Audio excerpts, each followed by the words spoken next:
فاطمہ تھی کہ نہیں، حسن تھے کہ نہیں؟ 1,23,999 انبیاء آ گئے، فطر الجزیرے میں پڑا رہا، فطر الجزیرے میں پڑھایا، کل انشاءاللہ تفصیل سے بتاؤں گا، لیکن آقا حسین کے جھولے سے مس ہو کے اسے پر مل گئے۔ تو حسین کی سخاوت کو خدا ایک الگ انتظام سے دنیا کے سامنے پیش کرنا چاہتا ہے۔ اب امام حسین علیہ السلام نے پسر دے دیے، مقصر ملا بڑا پریشان ہے، کیوں دے دیے، کیسے دے دیے، کاہے کے لیے دے دیے، ایسے کیسے دے سکتے ہیں جب لوح پر لکھا ہوا ہے کہ نہیں؟ نصیب تو لوح پر لکھا ہوتا ہے۔ تو آج مقصر ملا کا قتل عام ہم کریں گے۔ تو یہ بتا کہ لو بنی کیسے؟ بھائی لو جب وجود میں آئے گی تب تو اس پہ تحریر آئے گی نا۔ یہاں سے لے کر دنیا کے کسی کونے میں کسی بل میں مقصر گھس گیا، اسے نکال کے باہر یہ سوال کیجیے اس سے کہ تو یہ بتا کہ پہلے حسین بنے کہ پہلے لو بنی؟ پہلے حسین بنے کہ پہلے لو بنی؟ اور لو بنے گی تب تو تحریر آئے گی۔ اب میں بتاتا ہوں کہ اللہ نے لوح بنائی کیسے، لیکن میں کیسے بتاؤں گا، میں تو تھا ہی نہیں ادھر، وہی بتا سکتا ہے جو تھا، تو پھر وہی بتائے گا جو تھا۔ یہ ہے میرے سامنے بہار الانوار 35ویں اور 36ویں جلد ایک ساتھ چھپی ہوئی، عجیب و غریب روایت۔ توجہ سے آپ اس روایت کو سنیں، خدا کی قسم لطف آ جائے گا، وجد میں آ کر سنیے اس روایت کو۔ اللہ اکبر۔ یہ روایت علامہ مجلسی علیہ الرحمہ نے بہار الانوار کی 36ویں جلد کے 24ویں باب میں، جہاں پر اصل میں گفتگو آپ کر رہے ہیں المؤذن بین الجنت والنار وصاحب الاعراب، جنت اور جہنم کے بیچ میں مؤذن کون ہوگا؟ حسین کا بابا مؤذن ہوگا۔ ارے یہ کہنے والوں کے اذان میں علی کا نام نہیں ہے، علی ہی اذان ہے اور علی ہی مؤذن ہے۔ صلوات بھیجیے محمد اور آل محمد۔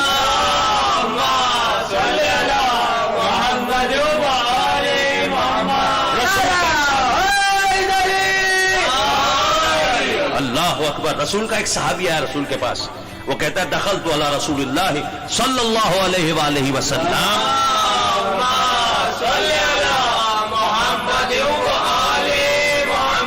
سلمت، پھر میں نے سلام کیا۔ دیکھیے یہاں پہ روایت میں اگر سلام ہے تو سلام آیا۔ کل میں نے آپ کی خدمت میں عرض کیا تھا کہ ملعون محمد ہلی جس نے بلا وجہ یہ مسئلہ چھیڑا کہ عاشور کے دن سلام بھی کرنا چاہیے اور مصافحہ بھی کرنا چاہیے، اور پراجے کے نام لے کے وہ بچنے کی کوشش کر رہا ہے اور کسی طرح اس مسئلے کو چھیڑنا چاہ رہا ہے، جبکہ وہ یوم الحزن والبکا ہے خاص طور سے۔ اور ہم نے روایت پیش کی جناب ام سلمہ کی، تو اس میں نہیں ہے کہ جناب ام سلمہ نے کہا کہ فسلمت، میں نے سلام کیا، لیکن اس روایت میں ہے کہ رسول کے صحابی نے سلام کیا۔ وقلت یا رسول اللہ ارنی الحق، میں نے رسول سے کہا اے رسول اللہ مجھے حق دکھائیے، حق بتائیے نہیں، ارنی الحق، حق دکھائیے۔ اب مجھے نہیں پتا آگے روایت میں کیا ہے، مگر میں آپ عزاداروں سے پوچھ رہا ہوں کہ اگر حق دکھانا ہو تو رسول کیا دکھائیں گے؟ اللہ اکبر۔ اگر حق دکھانا ہو تو رسول کہیں گے خاموش رہے، اب کچھ دیر بس گزرے تو کوئی اپنے بیت الشرف سے نکل کر مسجد کے شرف کو بڑھائے گا جیسے اس نے کعبے کے شرف کو بڑھایا۔ کعبے میں اس کے قدم آئے تو قبلہ ہو گیا، مسجد میں آئیں گے تو مسجد حق ہو جائے گی۔ یہاں بیت الشرف سے مولا حسین کا بابا نکلا۔ ایک مرتبہ سرکار نے کہا ھذا الحق،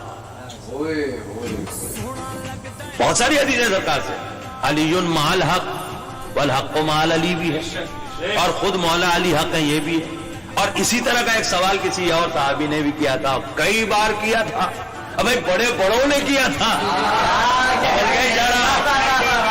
رسول اللہ یہ جو ہر روز ہم دعا کرتے ہیں سورہ حمد میں، اہدنا الصراط المستقیم، اہدنا الصراط المستقیم، ہدایت کر ہدایت کر ہدایت کر، ارے یہ ہے کیا صراط مستقیم؟ تو سرکار مسکراتے رہے، جواب نہیں دیا. جیسے ہی بیت الشرف سے مولا حسین کا بابا آیا، کہا ھذا صراط.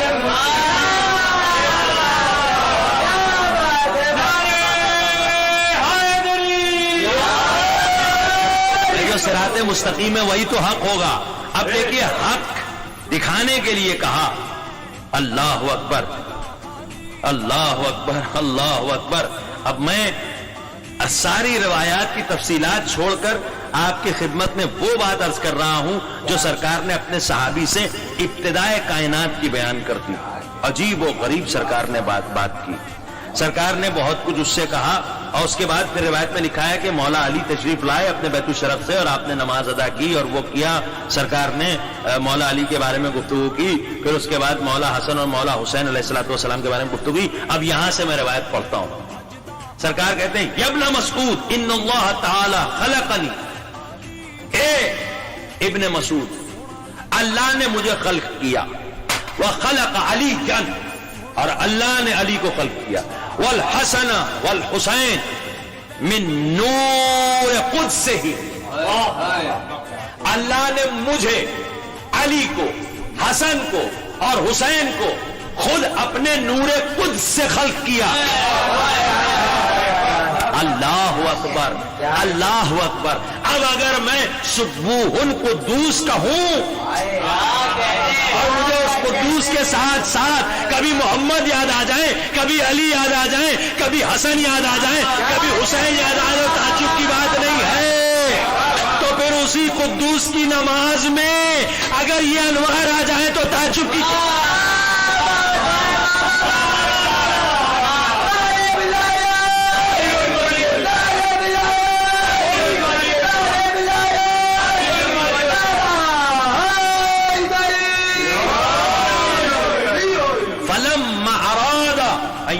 خلقہ فتق نوری. جب اس نے ارادہ کیا کہ وہ اپنی خلقت کی ابتدا کرے تو اس نے کیا کیا؟ فتق نوری وخلق منہ السماوات والارض. میرے نور سے اس نے، میرے نور کو اس نے گویا شگافتہ کیا، اور اس نور سے اس نے اس نور کا جز لے کر، اس نور کا گویا صدقہ لے کر، خلق منہ السماوات والارض، اس نور سے، سرکار ختمی مرتبت کے نور سے، خلق منہ السماوات والارض، اس سے سارے آسمان اور زمین بنائی. اب سمجھ میں آیا کہ محمد سے وفا تو نے تو ہم تیرے ہیں، یعنی زمین و آسمان چاہیے تو محمد کے ہو جاؤ. اب یہ حدیث بھی سمجھ میں آتی ہے، لولاک لما خلقت الافلاک، آپ نہ ہوتے تو میں افلاک کو بناتا ہی نہیں، کیونکہ بنانا ہی آپ کے نور سے تھا. اللہ اکبر. صاحبان معرفت وجد میں سنیں، اس کے بعد کہتے ہیں وَأَنَا اللَّهُ أَنَا وَاللَّهِ أَجَلُّ مِنَ السَّمَاوَاتِ وَالْأَرْضِ، میں سماوات اور عرض سے زیادہ جلالت رکھتا ہوں.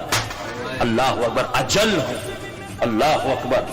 وفتق نور علی وخلق منہ العرش والکرسی. پھر علی کے نور کا گویا صدقہ لیا اور اس سے عرش اور کرسی بنے. اب روز محشر جب لوگ آئیں گے جو دعویٰ کرتے ہیں اللہ کو دیکھیں گے، اللہ کو دیکھیں گے، اللہ کو دیکھیں گے، تو عرش رکھا ہوگا، اس پر کرسی رکھی ہوگی، اور اس پر بیٹھا ہوگا وجہ اللہ، عین اللہ، نفس اللہ. ارے تو جب ان کے نور سے بنا ہی ہے.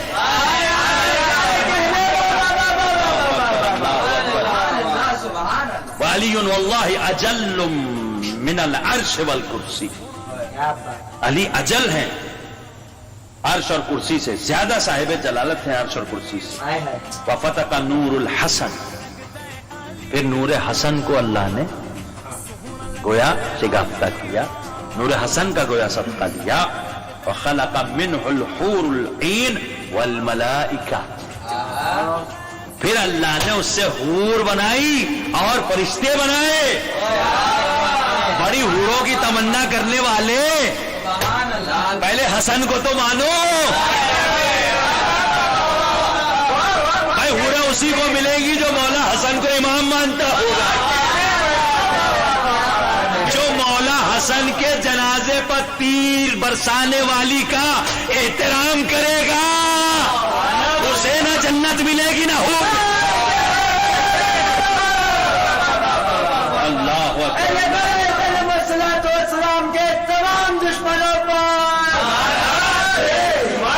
الحسن واللہ اجل من الحور العین والملائکہ، امام حسن اللہ کی قسم حور اور فرشتوں سے زیادہ صاحب جلالت ہے۔ فتح، آپ غور سے سنیے، مقصر کی موت ہے خدا کی قسم۔ کہہ دے راہب کو بیٹے دل، جب لو پہ لکھا تھا کہ نہیں ہے تو سنو کیسے ہیں۔ وَفَتَقَ نُورُ الْحُسَيْن،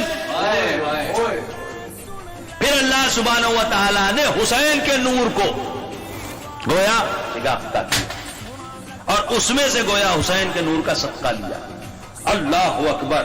وَخَلَقَ مِنْهُ اللَّوْحَ وَالْقَلَمَ، اور اللہ نے حسین کے نور سے لوح اور قلم بنائے۔ وَالْحُسَيْنُ وَاللَّهِ أَجَلُّ مِنَ اللَّوْحِ وَالْقَلَمِ، اور اللہ کی قسم حسین لوح اور قلم سے زیادہ صاحب جلالت ہے۔ ارے جب لوح اور قلم بنے ہی حسین کے نور سے ہیں اور لوح پر ہی تقدیر لکھی ہوتی ہے اور لکھتا ہے قلم، جب دونوں ہیں حسین کے نور سے تو جو جو حسین کہیں گے وہ قلم کو لوح پر لکھنا پڑے گا۔ راہب کو پسر دے تو دینا پڑے گا، زلزلہ آئے تو آئے گا، پانی برسے تو برسے گا۔ اب بات خالی راہب کے پسر تک نہیں رہے گی، بلکہ بات بہت آگے کی ہے کہ جو کچھ ہو رہا ہے سب لوح پر لکھا ہے۔ اب لوح سے پوچھ کہ حسین کیا ہے تو لوح کہے گی نہ پوچھ میرا حسین کیا۔ جو کچھ ابتدا سے انتہا تک ہے وہ لوح پر لکھا ہوا۔ قرآن مجید اعلان کر رہا ہے وَلَا رَدُّ وَلَا يَبْسِ إِلَّا فِي كِتَابٍ مُبِينٍ، کوئی خشک اور تر میں سے ایسا نہیں مگر وہ کتاب مبین میں ہے نا۔ لوح پر کتاب مبین موجود ہے، کتاب جو ہے قرآن مجید وہ لوح پر ہے، اور لوح پر قرآن مجید کے علاوہ بہت کچھ ہے، سب کچھ لوح پر ہے۔ جو کچھ شب قدر میں طے ہوتا ہے وہ بھی لوح پر لکھا ہے، یعنی جو بعد میں طے ہوتا ہے وہ پہلے حسین طے کرتے ہیں پھر طے ہوتا ہے۔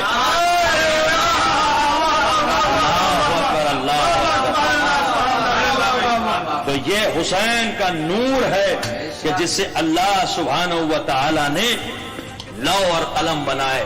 جب لوح اور قلم بنائے اور لوح پر تقدیر لکھی ہوتی ہے قلم سے تو کوئی تعجب کی بات نہیں ہے۔ یہ ہے مقصریت، شان گھٹانا۔ اور ویسے بھی آزادارو کبھی بھی اس طرح کے سوالات سے گھبرانا نہیں۔ کیوں؟ اللہ نے ہمیں کیوں خلق کیا؟ تو ملا کہتا ہے آیت ہے قرآن میں اور ہے بھی وَمَا خَلَقْتُ الْجِنَّ وَالْإِنسَ إِلَّا لِيَعْبُدُونِ، اللہ نے جن اور انسانوں کو خلق نہیں کیا مگر عبادت کے لیے۔ بھائی یہی لفظ عبادت سمجھنے میں مقصر ملا سے غلطی ہوگی۔ ہم نے امام حسین سے پوچھا کہ مولا اس کا مطلب کیا ہے؟ معتبر حوالوں سے بیان کر رہا ہوں میں کہ مولا نے خود ارشاد فرمایا وَمَا خَلَقْتُ الْإِنسَ وَمَا خَلَقْتُ الْجِنَّ وَالْإِنسَ إِلَّا لِيَعْبُدُونِ، یعنی لِيَعْرِفُونِی۔ یہ کربلا سے روانہ ہوتے وقت خطبے میں امام نے کہا کہ اللہ نے اپنی عبادت کے لیے خلق کیا، یعنی مجھ حسین کو پہچاننے کے لیے خلق کیا۔ جب مجھے پہچانو گے تب اللہ کی عبادت کر پاؤ گے۔ لولانا ما عبد اللہ، اگر ہم اہل بیت نہ ہوتے تو اللہ کی عبادت نہ ہوتی. لولانا ما عرف اللہ، اگر ہم نہ ہوتے تو اللہ کی معرفت نہ ہوتی. لولانا ما وحد اللہ، اگر ہم نہ ہوتے تو اللہ کی وحدانیت نہ ہوتی. اس کا مطلب یا حسین سے یا اللہ ثابت ہوتا ہے.